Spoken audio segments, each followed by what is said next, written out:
The other day I was sitting in a cockpit together with one of our captains, and the topic of pension planning came up. And with that I asked myself, is my pension as safe as airline travel? Maybe there is something in the toolkit of a pilot that we can adopt, that we can integrate into our planning model and make our pension as safe as airline travel. So in this video, with my 25 years of financial experience, I want to share my thoughts, and I also want to help that at the end of this video you have a solid understanding of two key questions. The first one is, when, at what age do you want to retire? And the second one is, how much money do we need? I have a dream, that's all I need. I'll make it happen with some work and belief. Hello everyone, welcome to Crosswinds Pilot. This video is part of a 5-episode series where I want to guide you step by step through the main components and the main questions about pension planning. This is not meant to be investment advice. I'm not an investment advisor, nor do I wish to become one, just a regular guy, but what I do have is over 20 years of experience in the financial sector. And that time has taught me one or two things about pensions, and more importantly, I've got also a very deep understanding of risk management, which is essential when it comes to your pension planning. I also understand it can be very difficult to maintain all that information in our memories, even for a short video like this one. So what I've done is I've compiled a little workbook that you can use to follow along, and that maintains all the information, contains a lot of the things that we show on screen here as well. Go down into the description box below, follow the link and the instructions, and it'll come straight to your inbox. The main purpose of this series is to give you a solid understanding of what pension planning entails. At the end of it, you may feel comfortable to do it all on your own, or you may seek the advice of a financial advisor. Either way, the aspiration here is to give you unbiased information and tips that help you planning your future. Pilots tend to use decision-making models in their day-to-day jobs. You can imagine when things go wrong, you have very limited amount of time to come to a decision. And it's also important that you have a very structured way to arrive at your conclusion, because there's not much room for error. And one of those decision-making models that I want to talk about, and that is the basis for this series, is called T-DODAR. So here are the elements of this model. The T stands for time. And of course in an airplane that would mean how much time do we have until we have to arrive at a conclusion. But in the sense of pension planning, it's the simple question, at what age do I wish to retire? Then we come number 2 to the diagnosis. We are answering the question, what problem do I try to solve? When it comes to pension planning, the question is, how do I wish to retire? What do I want to do? Where do I want to live? What are my activities in retirement? What is my vision for my retirement? Then we come to number 3, which is about options. And when it comes to this series, we are talking about the various different options that you have in the UK to make your investments. You have pension pools and ISA funds and lifetime ISAs, and you can self-invest, or maybe your employer invests for you. And it can be very confusing, but we want to break it down into a simple flowchart and show you what options you have. Next part of T-DODAR is a D again. Here we have to decide.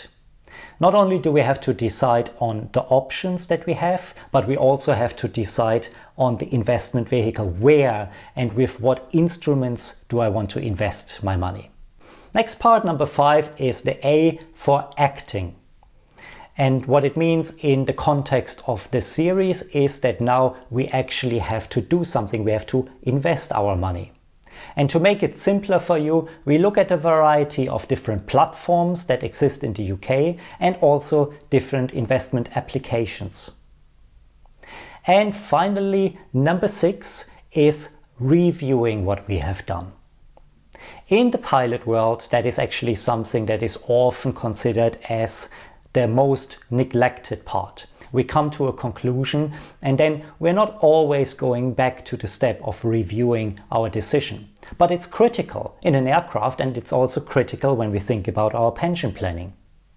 I see many people who start to invest their pension, they have a plan, but then they probably don't look at it for another 5 or 10 years. Don't be that person, and we'll give you a simple tool that will help you to annually review your pension and make sure that you're still on track. So in today's video we cover the first two aspects, starting with time. And yes, we have to answer at what age do I wish to retire? Is it 55? Is it 65? Is it at some other stage? But I would argue the more important question is, what do I want out of my retirement? Am I expecting to sit somewhere on a beach in the sun for half of the year? Am I just trying to maintain the current lifestyle because I'm fairly happy and I'm comfortable with it? Or do I maybe want to go on an adventure or have a special project that I want to turn to in my retirement?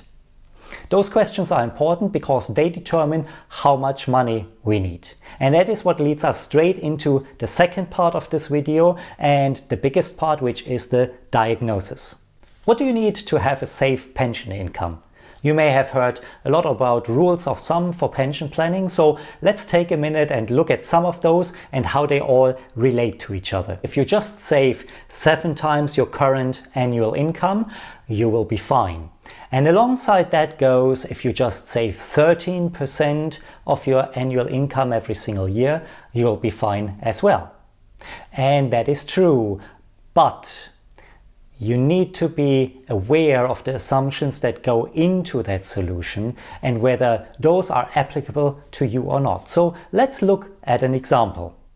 When you earn £40,000 a year before taxes, the rule of thumb says 7 times that is £280,000. And you can save that by saving 13% of your income, which would be £5,200. Now, that is all well and good, but it comes with a few assumptions. First of all, you have to do that when you start at age 25, and you have to do that until you retire at age 65. So if you start later, or if you want to retire earlier, those numbers don't quite match up. And then that calculation also assumes that you get a full state pension and that your future expenses will only be about 55 to 85% of your current expenses. So if this is you, great. Now, don't get me wrong, I think those rules of thumbs are a really good indication. And it also turns out that they are true for about 80% of the population. But when you think that these are very crude estimations, I would agree with you. So in a moment we look at a far more detailed example. But there is another rule of thumb that you may have heard of, and it's known as the 4% rule. A guy called Bill Bengen did a lot of research on this, and he is a retired financial advisor. What he found is that if you take 4% out of your retirement savings every single year, and you can adjust that slightly every year also for inflation, then you will never run out of money. Well, that's great news. Using those numbers, let's say you have a pension pot of £500,000. You can withdraw 4%, so that's £20,000. And then next year you can withdraw £20,000 plus 2%. So that's £20,400, and so on and so forth. And if you do that, you will never run out of money. Well, of course, there is an unless, because his study was done only for people who live in the United States. And also your investments have to be in the US stock market and in US treasuries. By the way, also the thing only works when the stock market is high. So if you were in a situation as we are right now in the financial markets, well, chances are that figure isn't true either. And finally, you have to make sure that you die 30 years after you start taking out money, because otherwise you run out of money.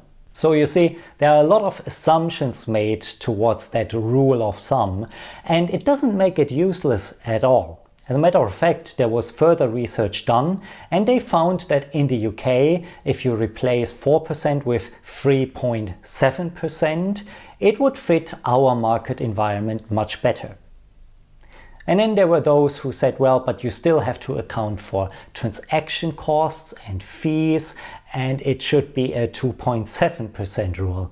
Well, if we look at that for a minute, if you have £40,000 of income that you want to replace, at 2.7% that you withdraw every single month, you need a pension pot of £1.5 million. And that doesn't sound right to me either. So the answer lies somewhere in the middle. Once more, these examples still assume that you are not replacing your full income.